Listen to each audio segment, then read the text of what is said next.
Okay, Houston, we've had a problem here. This is Houston. Say again, please. Houston, we've had a problem.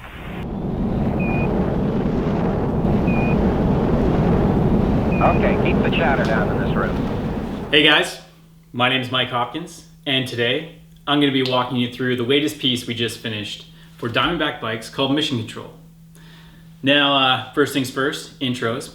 So I'm a professional athlete, but I also spend a lot of time in this beautiful establishment called Juicy Studios. And here I write, produce, and direct commercials alongside my partner in crime over there, Scotty Carlson. Now, we've done a lot of work for Diamondback in the past, and a lot of this work has been much more narrative driven. We had the Dream Ride series, Skidsville, and then a little bit more recently, we just released a piece called Siblings. But when Diamondback came to me and said, hey Mike, we need something to launch this new bike with, I kind of went the other direction and figured, let's do something punchy, higher energy, and just something to build a little bit more excitement. So what I did with that was I brought it back here, and Scotty and I basically sat down, threw a bunch of concepts at the wall, and finally one stuck. The concept. All right, the concept was to keep things as visually simple as possible, but have it be captivating. So, how to keep things simple, yet have them be stunning? Well, we came up with the idea of taking a bunch of different landscapes and riders in those landscapes and blending them together to make the entire film feel like a giant one-shot, even though the riders and locations are changing. All right, so how the hell are we gonna pull this off? Well, basically three main components. The rider had to be profiled to the camera at all times and in every single shot. We also had to keep the action / the rider in the middle of the screen, or as close to that as possible. And then we had to make sure that the distance between the camera and the rider stayed the same, so that the rider would stay the same size. Now, this meant that we had to move the camera at the same speed as the rider at all times. And we also had to move the camera as the rider moved. And as you know, mountain biking is pretty dynamic. So we had to maintain those first three principles while a rider is jumping, cornering, bombing down a hill, you name it. Now, we'd apply these principles to different locations, like location 1. And then we'd go out and repeat the process in location 2. And in post, we could take those two images and lay them over one another, and because their structure is exactly the same, we could seamlessly transition from one shot to another shot and maintain that continuous feeling that we were chasing.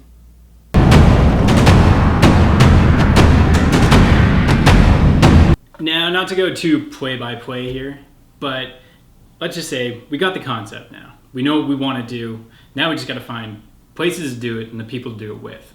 So building a production team, I can be, pretty particular about who I work with, mainly because, I try to squeeze water from a stone when it comes to quality, and I will just do whatever it takes to make sure it's the best it can possibly be.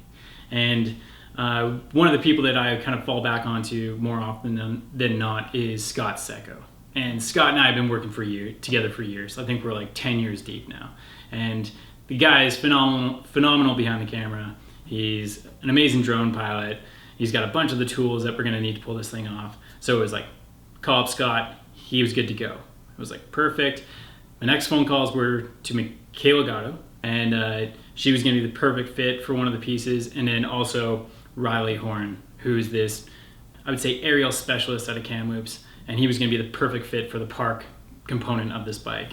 So I felt between Michaela, Riley, and myself, we had kind of all the bases of what this bike speaks to covered. And now it's just a matter of taking those pieces and basically taking them from the page and putting them into the real world. We kicked off the shoot in Kamloops, and we realized almost immediately that a lot of the equipment that we brought was just going out the window. I mean, the cable cams and the gimbals and all that stuff just couldn't provide or capture the perspective that we wanted, especially when we're chasing these really long, 10 to 25 second shots. So we had to rely almost completely on the drone. Now, the one thing with drones is that when you're flying them at speed in really tight situations, it's bound to get a little bit interesting.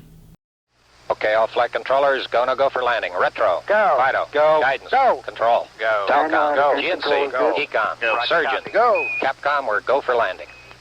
Super rough, right? Yeah. I mean, agreed. But when it came together, it was something else. And it was a thing of beauty. Okay, all flight controllers, go for landing. Retro. Go. Fido. Go. Guidance. Go. Control. Go. Telcom. Go. GNC. Go. Econ. Go. Surgeon. Go. Capcom, we're go for landing. Roger, 12 alarm. Same time, we're go, flight. Throttle down, turn 72. Copy, in the bucket.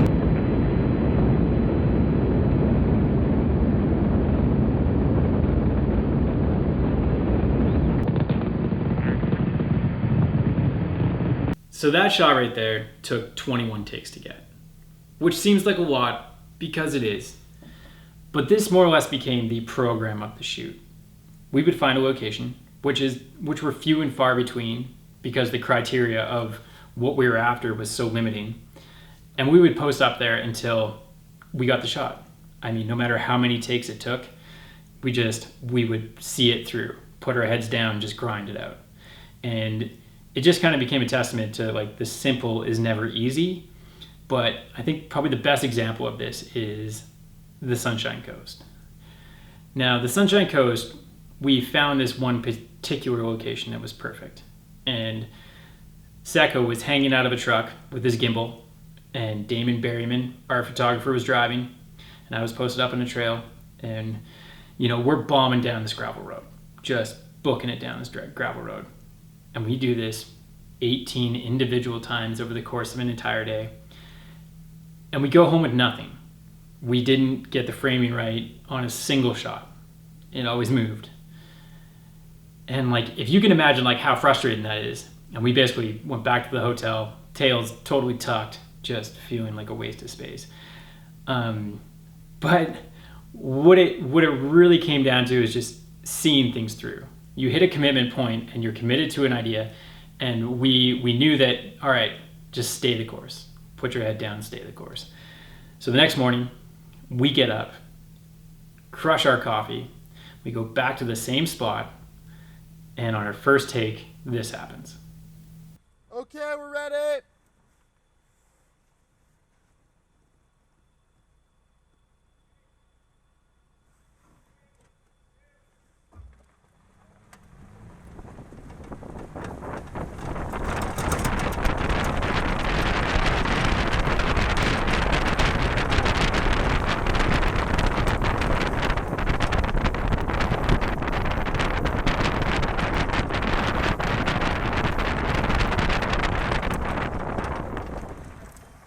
I think that was it. I honestly think that was it.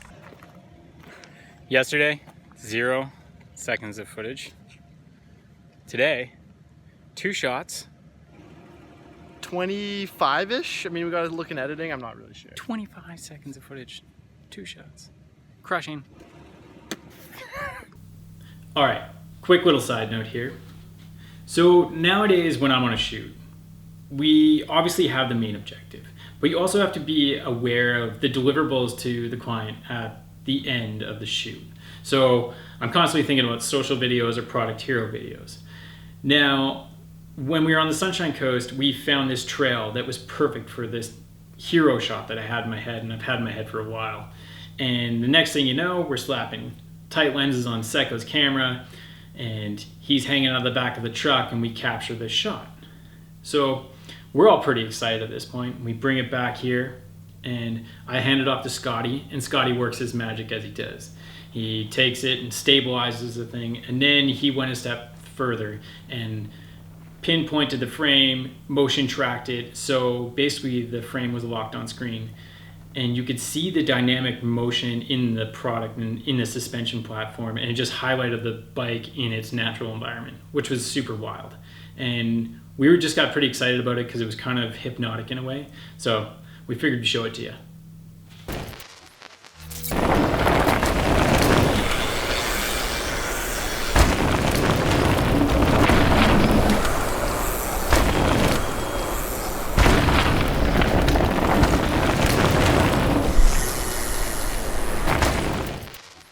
enough sidebars, enough everything. Let's cap this thing off. So we finished the shoot. Michaela, Secco, Riley, Damon absolutely crushed the thing. They're amazing, incredible. Now I take all this footage and I bring it back in the house here. And Scotty and I adapted to the theme that we had originally set out for the project. And it's all based around man's greatest adventure. Engine running. Liftoff. We have a liftoff. 32 minutes past the hour. Liftoff on Apollo 11. It's one small step for man, one giant leap for mankind. The bike's called The Mission, 50th anniversary of the moon landing, NASA, be rude not to. So we built the whole thing around that. And what we do then is I kind of let Scotty run with it, and he's just an absolute wizard when it comes to, you know, working transition, stabilizing, motion tracking, doing what he has to do to make sure the shots all blend together. I help him a little bit, but he's the one pushing all the pixels. And yeah, there's nothing much left to do other than show you guys the main piece. I hope you guys enjoy it. Before we do that, I just gotta say thanks to all my sponsors, and especially Diamondback, because those guys give me the creative freedom to basically take things and run with it. So huge thanks to those guys. Turning ideas / into real things. Pretty sweet. But here's Mission Control. Enjoy.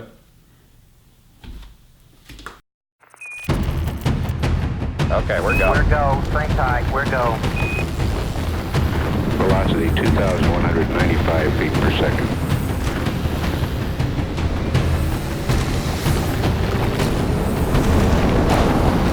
Eagle, Houston, everything's looking good here. Over. Turn 104. Go throttle up.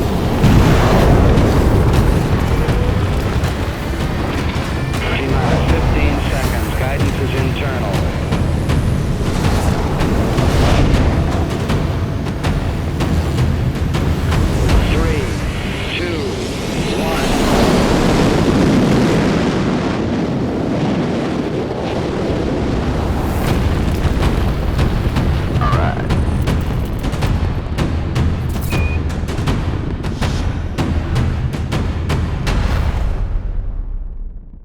I just gotta say one last thing because it's kind of bugging me, but this thing should be a Coca-Cola crate. I'm not a Pepsi guy. I'm not really a pop guy, but if I was, I mean, hey, stick with the classics, right? Coca-Cola. Eagle, that looks good. Eagle, Houston, everything's looking good here. Over.